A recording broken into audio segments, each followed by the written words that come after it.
माई बाप घर के भार हो गईल, भाई से बढ़ के अपन सार हो गईल। कैसन कलयुग के पूत अरे जान में कपूत, बैकुंठ ससुराल हो गईल। कैसन कलयुग के पूत अरे जान में कपूत, बैकुंठ ससुराल हो गईल।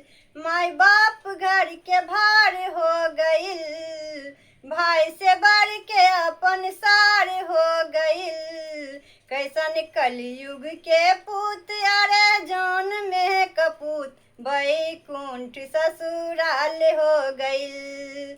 कैसन कलयुग के पूत अरे जान में कपूत, बैकुंठ ससुराल हो गईल। घरबा में माई बाबू के खर्ची भी बंदवा, पाहुन के कमाई पर सार के घमंडवा।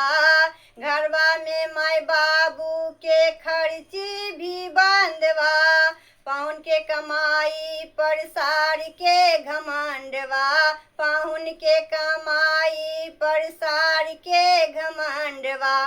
सुन के असुअन के धार आ गईल, सुन के असुअन के धार आ गईल।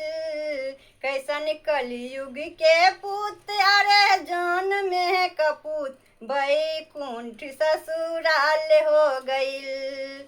कैसन कलयुग के पूत अरे जान में कपूत, बैकुंठ ससुराल हो गईल। अपन बहिन भैली गर्दन के फांसी, देख ससुरारी में साली भैली काशी। अपन बहिन भैली गर्दन के फांसी, देख ससुरारी में साली भैली काशी। देख ससुरारी में साली भैली काशी।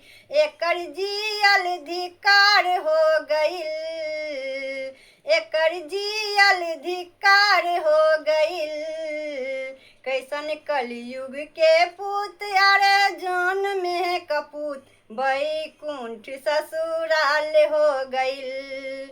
कैसन कलयुग के पूत अरे जान में कपूत, बैकुंठ ससुराल हो गईल। माई बाप घर के भार हो गईल, भाई से बढ़ के अपन सार हो गईल। कैसन कलयुग के पूत अरे जान में कपूत, बैकुंठ ससुराल हो गईल।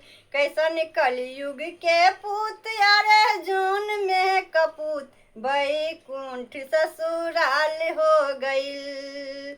बैकुंठ ससुराल हो गईल।